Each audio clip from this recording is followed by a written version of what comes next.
Good morning, good morning. Alright, so this morning, see I'm clean shaven in the face. I was looking a little old with the beard. But wasn't too bad last night. Got the puppies out here early this morning. Supposed to be in the 50s today, so I'm trying to get some cleaning done a little later. And I'm taking the youngest puppies, they 6 weeks and some days. I'm taking them to get their ears cropped. I'm trying a new technique. I saw this, I got this from a guy on Facebook a long time ago. As far as separating the puppies when you're trying to keep them, just keep them separated. I mean, it seems simple it might be simple to a lot of y'all, but to me, I didn't even think about it. So here, I'm gonna show you what I do. So to keep the puppies separated, I'm gonna put one puppy in each bin when they get their ears cropped. That'll keep them from, I don't know if y'all ever had problems with a lot of litters, a lot of puppies in a litter. They get to chewing on the cones, they get chewing on anything you put them around. They gonna chew up when it's time to get their ears done. So I'm gonna do this. I'm also gonna use that the bitter spray. They have some it's like a liquid bandage, but it's a bitter spray and keep the other puppies off their ears too. So all right, so last time before they get their ears done.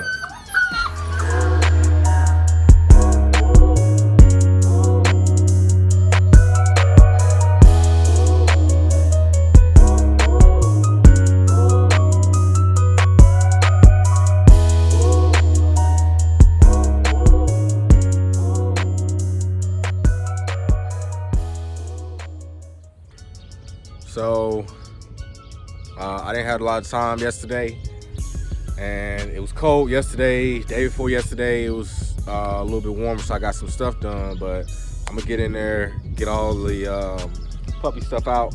It's much easier to clean it with the pressure washer. Yesterday, I ended up having to just go in there by hand and all that kind of stuff. But while the puppies are getting their ears done, I want them to come back to a fully clean and sanitized location. So I'm not gonna take everything out. Just gonna take all the everything that the puppy comes in contact with out.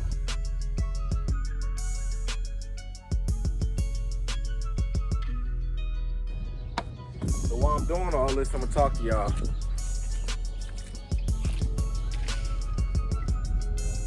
So Cashmere, we'll bring her out in a second. Has a litter coming up. Cashmere has a litter coming up with Cowboy. Cashmere is my cowboy daughter, and she is thick. Like, I mean, I think she's probably still about 12 inches at the withers, and she coming up on, just like her mom, she probably close to 70 pounds or whatever. She getting thick. She getting real nice. And Chanel getting that muscle tone on her too.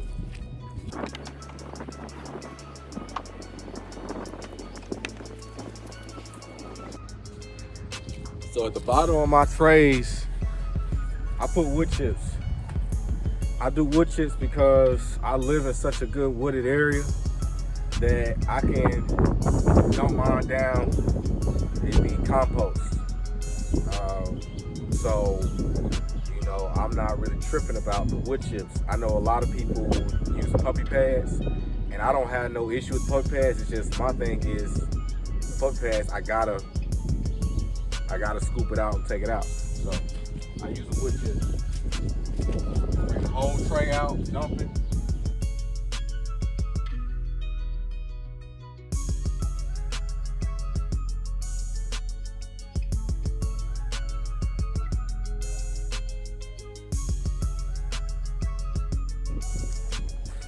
I want to ask y'all, what would y'all want to see me build? I mean, I talk about different designs and stuff. I do build a lot of stuff, but I never actually asked y'all, is it something specifically that y'all might need, that y'all want to see me build? Somebody's mentioned whelping boxes, which I'll probably go into. the indoor kennels, I might build something like that. I'm gonna build a play area, a puppy play area, and that's gonna be, man, I'm telling you, the designs I got for that is gonna be crazy. So, make sure I fill y'all in on all that when I do it or whatever, but it's gonna be crazy. Man, I'm telling you, like, it's gonna be just, I'm just letting you know, the puppy play area. Also, I heard some people ask me about what I use, what's the name of these drop cages. And man, honestly, I don't even remember the name of them. I done bought them so long, I could probably look it up, but I don't remember the name of it. But I know from me pressure washing them, when they first came out, they didn't have the, they had like a paper tag on them. And I know when I was pressure washing them, I had pressure washed that right off of them. So, I don't remember the name of them. Like I said, I've had them for a while, and then we went for like a year with no litters. They just kind of sat up. So they were all ordered before the end. Like I said, I could look it up. I'll probably try, but I gotta do the research, and ain't nobody pay me to do no research, so I ain't done no research yet for that.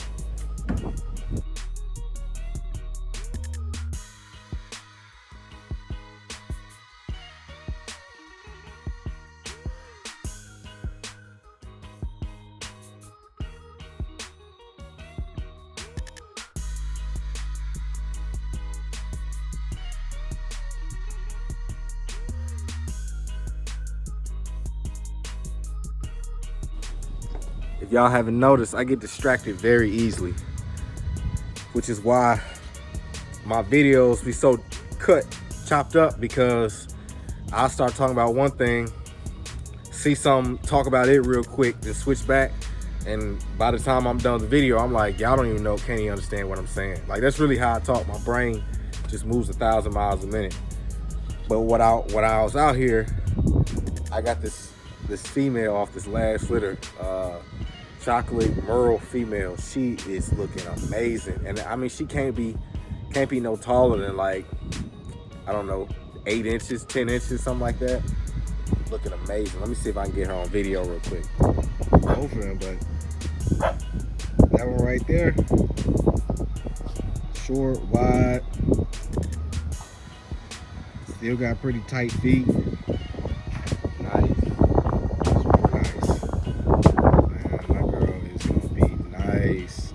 And then look at the background. Look at Cashmere. I'm gonna circle her, but man, look at all the muscles and shit in the background. Fire. You see that drop? Yeah, I'm gonna get to clean that. Man, I'm gonna end up having to build some new kennels soon, because I mean, these are perfect. We're talking about the puppies. Let's see. He was supposed to be gone by now.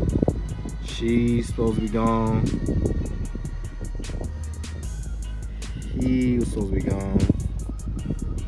So that's three. 3 of them were supposed to be gone. That boy right there was supposed to stay. And then I would have had her, and her. But I say one thing, the higher the price of your dogs, the more difficulty you have with the money from people. And I'm not saying that money is not available, because money damn sure is available. What I'm saying is, what happens is people put a deposit on the dog, and things happen in their life.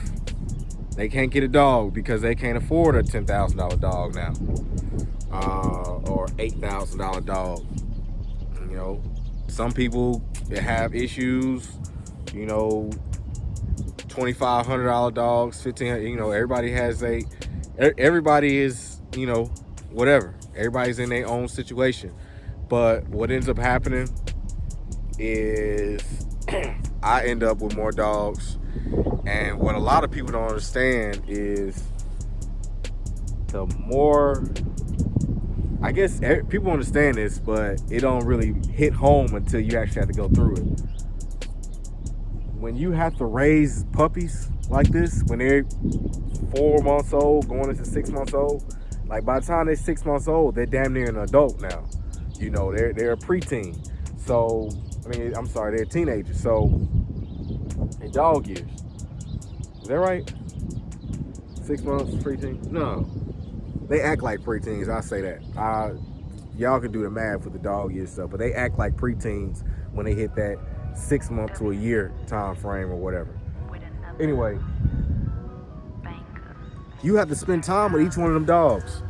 I can't just, if somebody says, hey, they got a deposit, they want to put a deposit on the dog, they can't, and then, some comes up, they can't get the dog, right? And let's say they, let's say I work a deal with them and say, okay, hey, I'll let you, I'll hold the dog a little bit longer for you, send me a little bit more money, all that type of stuff. I still have that dog that I have to go through the life phases with, and just like a child. So, like, I still have to go through the kennel breaking. I still have to go through the socialization as they get older. And I'm not complaining because this is the business I'm in. I chose these things. I just want people to understand, when you get into the dog world and you talking about you want to sell higher priced dogs, when those dogs don't sell, if you just let them dogs sit in the cage all day or whatever, dogs still, when they leave you, you're still not giving that person the best quality you can. And my goal when I breed dogs, build, whatever, is to make sure I'm always giving the best quality. And I always feel like as long as I'm giving the best quality that I can continue to charge what I need to charge to do that, But every litter that I have sold has some never agains. That's one thing that I yet to have a litter that went just smooth. Every litter, I learned something. It's a never again situation. That's on the clientele side, not necessarily on the dog side. That's people that I would not deal with, or situations I wouldn't get myself into, or, because and think about this. And y'all people that might be buying a dog from me or something like that, you say, it's like some people might say I'm an asshole or something like that. What I want you to understand is everybody has a story.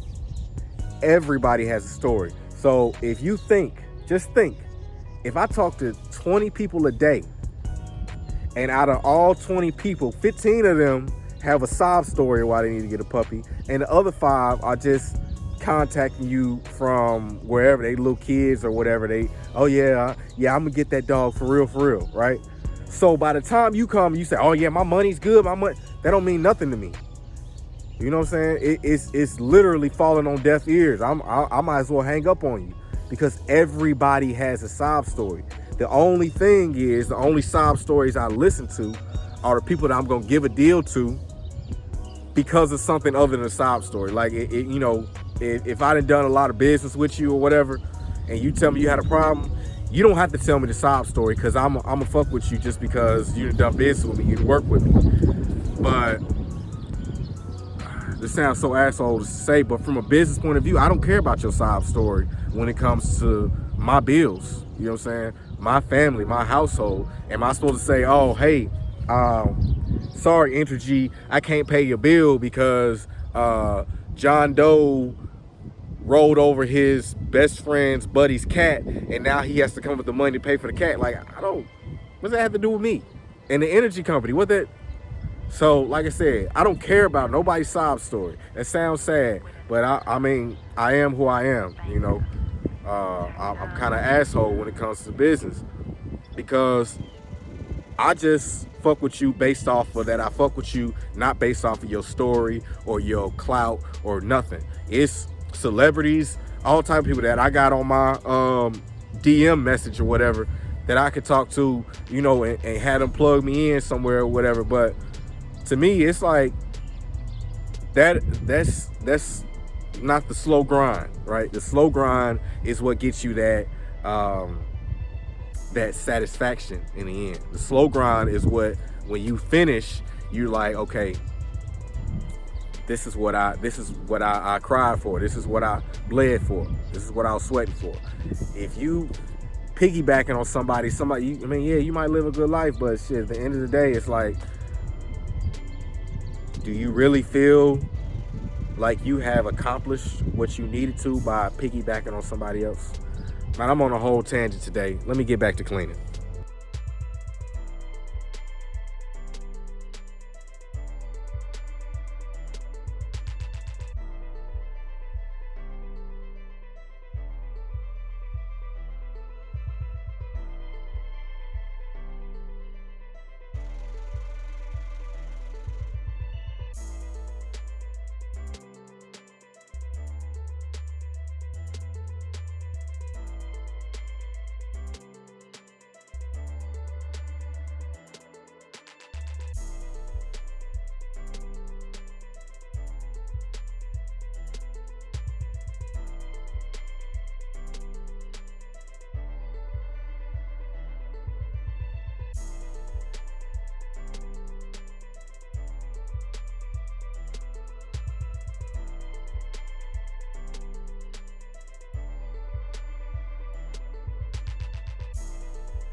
I want to show y'all something. This is why you can't just clean one side of the kennel, the grate.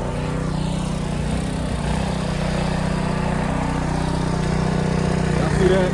This is the back side. Front side was clean. Back side ain't so clean.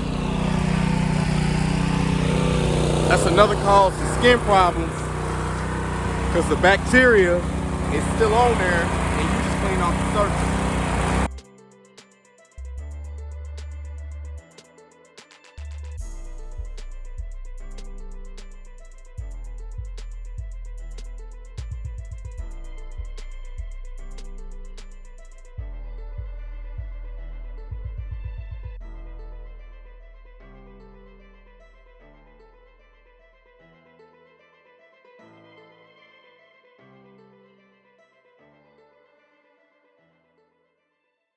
Another little tip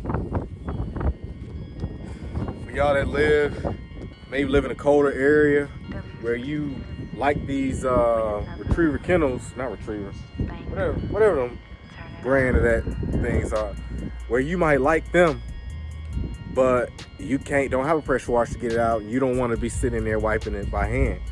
You can get you a tub, like I think Tractor Supply sells them. You could get a big tote or something like that. And what you would do,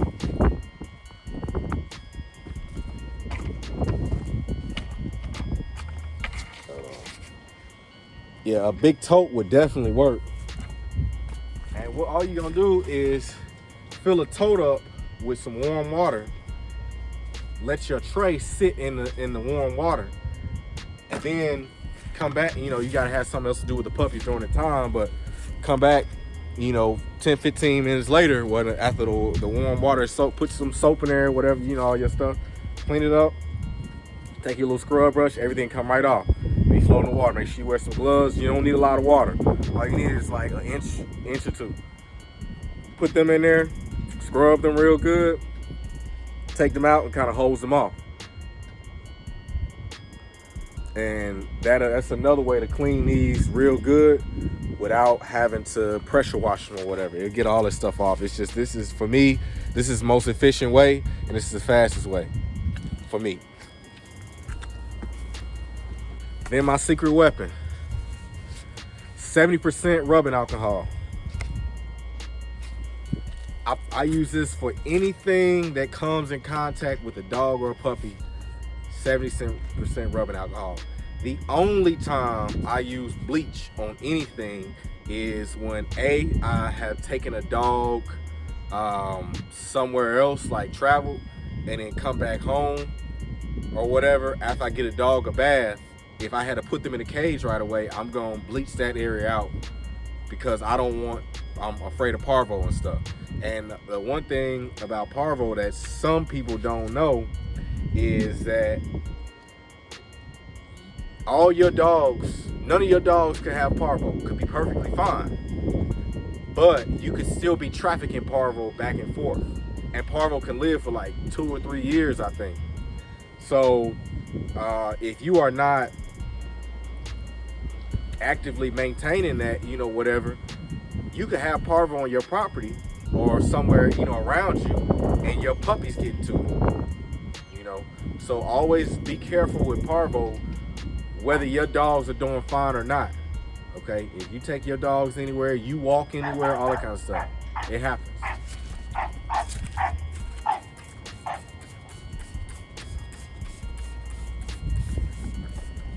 So this is 70% rubbing alcohol.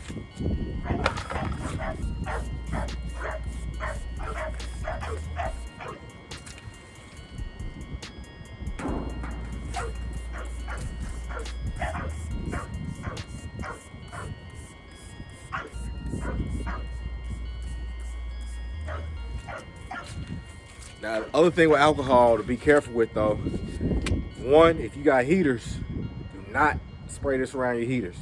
I don't know that from experience, but I've heard something that people that has happened to. The second thing is, if you're gonna spray this, spray it in a well-ventilated area. See, you see how I kind of saturate my trays. I like to let them dry, air dry outside if possible. If it's inside, then I just got to take the puppy somewhere else because the fumes from rubbing alcohol, if it's too much, it's rough on the dog.